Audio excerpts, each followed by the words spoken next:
Remember when muscle cars were supposed to be raw, powerful beasts that could tear up the quarter mile? Well, in 1979, Chevrolet's Camaro Z28 told a different story. Picture this: bold racing stripes, aggressive spoilers, a hood scoop that screamed performance, and an engine that whispered apologies.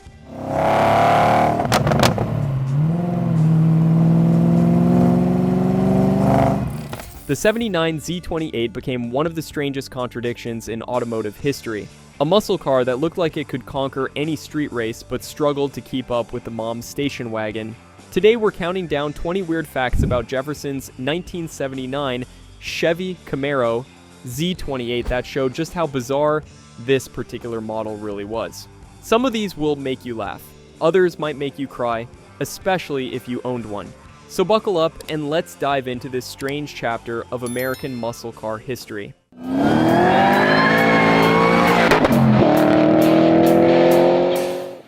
Number 20. The hood scoop was basically a decorative lie. The 79 Z28 came with this aggressive-looking hood scoop labeled as air induction. Sounds impressive, right? Here's the thing. It was about as functional as a screen door on a submarine. The scoop didn't actually feed air to the engine in any meaningful way. It just sat there, looking mean and doing absolutely nothing. Chevy knew buyers wanted that muscle car appearance, so they slapped on this fake scoop to create the illusion of performance. The marketing materials hinted at improved airflow and engine breathing. Total nonsense. Engineers later admitted the scoop added maybe 1 horsepower on a good day with a strong tailwind. Some owners actually tried cutting holes underneath to make it functional. That usually made things worse. The air turbulence it created probably cost more power than it could ever add. But man, did it look cool sitting in the high school parking lot. Number 19, it had a heavy-duty clutch for no good reason. The manual transmission Z28 came equipped with a seriously overbuilt clutch system. We're talking about a heavy-duty pressure plate and clutch disc that could handle way more torque than the engine could ever produce. The 350 V8 made about 175 horsepower. That's it. Yet the clutch was spec'd like it was holding back 400 horses. Drivers complained about the stiff clutch pedal. Their left legs got a workout in stop-and-go traffic. Some people thought their clutch was broken when they first drove one. Nope, that's just how it came from the factory. The 4-speed manual gearbox was similarly over-engineered for the modest power output. It could probably handle twice the torque without breaking a sweat. Why did Chevy do this? Nobody really knows. Maybe they were planning for future power upgrades that never came, or maybe they just had a warehouse full of heavy-duty clutches they needed to use up. Number 18, the 10-bolt rear axle. Pretended to be tougher. Look at a 79 Z28 from behind. Those wide tires, that aggressive stance, those bold stripes. You'd think it was packing some serious hardware underneath. Wrong. It came with a 10-bolt rear differential, not the beefier 12-bolt you'd expect in a performance car. The 10-bolt was adequate for the engine's output. Actually, it was more than adequate given the modest power. But it became a weak point for anyone who tried to add real horsepower later. The differential cover looked beefy from the outside. Chevy even added some ribbing to make it appear stronger. Pure theater. Many owners discovered this limitation the hard way when they upgraded their engines. Pop goes the differential. The funny part? Some dealers would tell customers they were getting racing-inspired components. Technically true if you were racing golf carts. Number 17, production numbers hit bizarre heights despite everything. Here's where things get really weird. Despite making less power than a modern minivan, despite the fake hood scoop, despite everything working against it, 1979 became the best-selling Z28 year ever. Over 80,000 units rolled off the assembly line. 80,000. That's more than many successful models sell in 5 years today. People couldn't get enough of these underpowered pretenders. Dealerships had waiting lists. Some buyers paid over sticker price. For a car that took 8 seconds to hit 60 miles per hour, the marketing department deserves a medal. They convinced America that looking fast was just as good as being fast. And honestly, they were right. Most buyers never raced their Z28s anyway. They just wanted to cruise Main Street on Friday nights looking cool. Mission accomplished. Number 16. The suspension was surprisingly competent. Now here's a twist nobody saw coming. While the engine disappointed and the hood scoop lied, the suspension actually delivered. The 79 Z28 had genuinely good handling for its era. The suspension tuning was firm, maybe even harsh by late-70s standards. It used heavy-duty springs, thick sway bars, and specially valved shocks.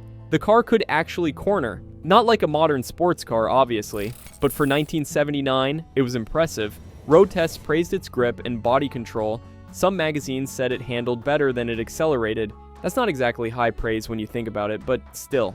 The weird part is how many owners complained about the stiff ride. They bought a car that looked like a race car, then got upset when it rode like one. Chevy actually softened the suspension in later years because of complaints. Sometimes you can't win. Number 15. Luxury. Options confused its identity. The 79 Z28 suffered from a serious identity crisis. Was it a stripped-down muscle car or a comfortable cruiser?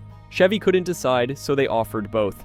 You could order your Z28 with air, conditioning, power windows, power locks, cruise control, and even an 8-track player. These weren't rare options either. Most Z28s left the factory loaded with comfort features. It was bizarre. Here's this car wearing war paint and racing stripes, but inside it's as cushy as Grandpa's Buick.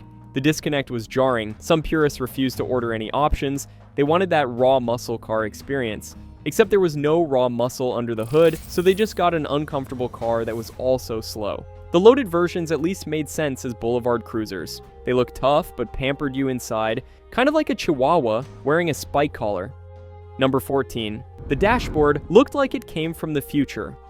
While everything mechanical was stuck in the malaise era, the interior got a surprising update. The redesigned dashboard in the 79 model looked genuinely modern. It featured a wraparound design with integrated air vents and a driver-focused layout. The gauges were clear and easy to read. The controls fell naturally to hand. Some people said it looked like it belonged in a spaceship. For 1979, that was a compliment. The instrument cluster even included a tachometer, though watching that needle climb was about as exciting as watching paint dry. The slow engine made every shift feel like it took forever. But hey, at least you could watch it happen on a nice-looking gauge. The modern dash made earlier second-generation Camaros look ancient by comparison. It was one of the few areas where the 79 actually improved on its predecessors. Number 13. Many examples got parked early and forgotten. Here's a strange phenomenon that nobody predicted. A huge number of 79 Z28s ended up parked in garages with surprisingly low mileage. We're talking about cars with under 20,000 miles 30 years later. Why? Disappointment, mostly. Owners bought these cars expecting muscle car thrills. They got muscle car looks with economy car performance, so they parked them. Some figured they'd wait for the value to go up, others just lost interest. The cars sat under covers, accumulating dust instead of miles. Fast forward to today, and these time capsules are everywhere. Low mileage survivors pop up constantly. It's actually harder to find one that was driven regularly. The weird part is how many owners kept paying insurance and registration on cars they never drove. Hope springs eternal, apparently. Number 12. The stripes cost extra, but everyone ordered them. Those iconic Z28 stripes weren't standard equipment. Chevy charged extra for them. About $200 in 1979 money. That's like $800 today. For stripes, paint stripes. And yet, almost everyone ordered them. Try finding a 79 Z28 without stripes. Good luck. The stripes transformed the car's appearance. Without them, it looked like a regular Camaro with a body kit. With them, instant street cred. Even though everyone knew the performance didn't match the image. The stripes came in various colors to match or contrast with the body paint. Some combinations looked amazing, others not so much, but even the ugly combinations sold. The power of marketing, folks. Chevy probably made more profit on those stripes than on the actual engine upgrades. Number 11. The V8 made less power than earlier 6 cylinders. This one hurts. The 350 cubic inch V8 in the 79. Z28 produced about 175 the horsepower. You know what's embarrassing? Some 6-cylinder engines from the 1960s made more power than that. A 1967 Camaro with a high-performance 230 straight 6 made 155 horses. Adjust for the different measuring standards, and they're practically equal. Except one has 2 fewer cylinders and 100 less cubic inches. The 350 should have been making at least 300 horsepower. Previous versions did. But emissions regulations strangled it down to this pathetic output. The engine actually had decent torque, which helped a little. But horsepower sells cars, and 175 didn't sell the fantasy. Chevy tried to hide the numbers in small print. They emphasized torque figures instead. Nobody was fooled. Number 10. The chin spoiler was pure Hollywood. That wraparound front chin spoiler looked like serious aerodynamic business. It wrapped around the front bumper and extended back along the sides. Very racy. Very professional looking, also very pointless at the speeds these cars could achieve. The spoiler supposedly reduced front-end lift at high speeds. What high speeds? The car topped out around 115 miles per hour. And it took forever to get there. You'd need a very long, straight road and a lot of patience. At normal highway speeds, the spoiler did basically nothing. It might have reduced fuel economy slightly. Great job, Chevy. But it looked fantastic. It gave the car an aggressive, ground-hugging stance. It made every Z28 owner feel like a NASCAR driver, even if they never exceeded the speed limit. The spoiler also scraped on everything: speed bumps, driveways, parking blocks.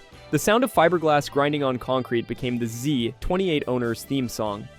Number 9, clean survivors are weirdly valuable. Now, despite being one of the weakest muscle cars ever made, clean 79 Z28s command surprising prices today.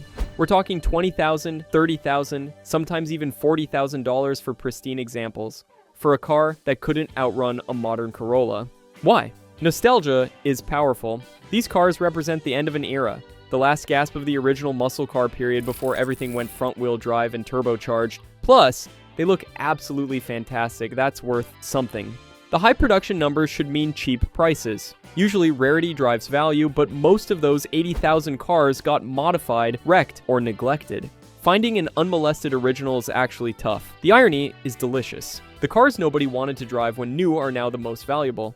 Those low-mileage garage queens, they're gold mines now. The owners who gave up and parked them accidentally made a great investment. Number 8, it saved the Camaro from extinction. This might be the weirdest fact of all. The underpowered, fake-scooped, confused 79 Z28 probably saved the Camaro nameplate. The late 70s were brutal for performance cars. The Javelin died, the Cuda died, the Challenger died. Even the Firebird was on life support, but the Camaro survived largely thanks to the Z28's sales success. Those 80,000 units in 79 proved people still wanted sporty coupes. Even if the sporty part was mostly theoretical, GM executives noticed. They kept the Camaro alive through the 80s and beyond. Eventually, real performance returned. The modern Camaro can thank the 79 Z28 for keeping the lights on during the dark times. It's like being saved by your embarrassing uncle. You're grateful, but you don't really want to talk about it at parties. Number 7, the marketing promised things. The car couldn't deliver. Chevrolet's marketing department worked overtime selling the 79 Z28. The ads showed these cars flying around racetracks, sliding through corners, leaving smoke trails everywhere. Pure fiction. The TV commercials had dramatic music and engine sounds that definitely weren't from the actual car. They probably dubbed in sounds from a real race car. The print ads used careful language, racing-inspired styling. Not racing performance, just styling inspired by racing. Aggressive stance. Sure, it looked aggressive, sitting still. Heart-pounding excitement. Your heart might pound from frustration trying to merge onto the highway. The best part? The ads worked. People bought the dream, not the reality. They saw themselves as the drivers in those commercials. Reality hit about 5 minutes after leaving the dealership, but by then, the papers were signed. Number 6, some got junked while mechanically perfect. Here's a sad truth about 79 Z28s. Many ended up in junkyards while still running perfectly, not wrecked, not blown engines, just unwanted. By the mid-80s, these cars were worth almost nothing. Gas was cheap again, and real performance cars were coming back. Nobody wanted a slow Z28. Owners couldn't sell them for decent money. Some didn't even bother trying, they just called the junkyard. Perfectly good cars got crushed for scrap value. The engines still ran, the transmissions still shifted, the bodies were straight, didn't matter. They were embarrassments from the malaise-era that nobody wanted to remember. Today, people would kill for those junked cars. Each one would be worth serious money now. But hindsight is 2020. At the time, they seemed worthless. The junkyards probably crushed more Z28s than Rust ever claimed. Number 5, modifications made everything worse. Naturally, owners tried to fix the performance problem themselves. They added headers, different carburetors, performance cams, the works. Usually they made things worse. The emission-strangled engine was a delicate balance of compromises. Change one thing, and 5 other things stopped working right. The car would run rough, fail emissions, or just die randomly. Some owners went nuclear and swapped in big block engines. That created new problems. The 10-bolt rear couldn't handle the power. The suspension wasn't designed for the extra weight. The cooling system couldn't keep up. These modified cars earned a reputation for being unreliable, which wasn't really fair to the stock versions. They were slow, but they generally ran okay. The modifications just highlighted how compromised the whole platform was. You couldn't just bolt on power, the entire car needed upgrading. Number 4. The body graphics package became more famous than the car. Those 3-color body stripes on the 79 Z28 became iconic. More people recognize the stripe pattern than the actual car. They've been copied, parodied, and referenced countless times. Hot Wheels made dozens of toys with those stripes. Video games featured them. Custom painters still recreate them on other cars. The stripes took on a life of their own. They represented late 70s style even to people who weren't into cars. See those stripes, and you immediately think disco era, even if you weren't alive then. The funny part, Chevy almost didn't offer them. Some executives thought they were too loud. Can you imagine the Z28 without those stripes? It would have disappeared into history. Instead, those graphics made it immortal. Well, immortal in a remember that weird car from the 70s kind of way. Number 3, it represented everything wrong and right about late 70s cars. The 79 Z28 was a perfect time capsule of its era. Everything wrong with late 70s cars was there. Strangled engines, fake performance parts, confused identity, style over substance. But everything right was there too. Bold designs, improved interiors, better build quality than earlier years, actual attention to handling. It was optimistic despite everything. The car promised better days ahead, even while struggling in the present. That's very 1979. America was in a weird place. Gas crisis, recession, disco music. The Z28 reflected all of it. It wanted to be a muscle car, but couldn't. It tried to be practical, but wasn't. It attempted to be modern while looking backward. No wonder people have such mixed feelings about these cars. Number 2, original owners often became collectors. Here's an interesting phenomenon. Many original 79 Z28 owners became serious collectors later in life. Not collectors of Z28s, but of actual performance cars. It's like the disappointment motivated them. They never forgot what the Z28 promised, but didn't deliver. So when they had money later, they bought the real thing. Classic muscle cars from the 60s. Modern performance cars with actual power. They collected what the Z28 should have been. Some kept their original Z28s out of nostalgia, but parked next to their other cars, the contrast is stark. It's like keeping your participation trophy next to your actual achievements, a reminder of where you started. These collectors often have the best stories. They'll tell you about their odd Z28 with a mixture of embarrassment and affection. It was terrible, they'll say, while carefully polishing it. Number 1, it became a cultural icon, despite itself. The 79 Chevy Camaro Z28 achieved something remarkable. It became a cultural icon while being objectively terrible at its intended purpose. It couldn't go fast. The performance parts were fake. It disappointed almost everyone who bought one. And yet, it's remembered fondly. It shows up in period movies and TV shows. People get nostalgic seeing one. Car shows treat them with respect. They've transcended their limitations to become something more, a symbol of an era. A reminder that looking good matters, even when you can't back it up.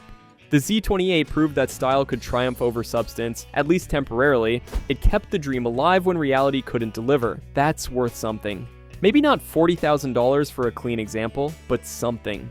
The 79 Z28 was a beautiful disaster, a perfectly imperfect representation of American optimism in the face of overwhelming mediocrity. And there you have it, 20 weird facts about Jefferson's 1979 Chevy Camaro Z28. That proved this car was one of the strangest chapters in muscle car history. From its fake hood scoop to its surprising cultural impact, this underpowered pretender somehow managed to become more famous than cars with twice the performance. Which of these facts surprised you the most? Did you or someone you know own one of these conflicted classics? Drop your stories in the comments below. We'd love to hear about your experiences with this automotive oddity. And hey, if you enjoyed this deep dive into automotive weirdness, hit that subscribe button and ring the notification bell so you don't miss our next trip down memory lane. We'll see you next time.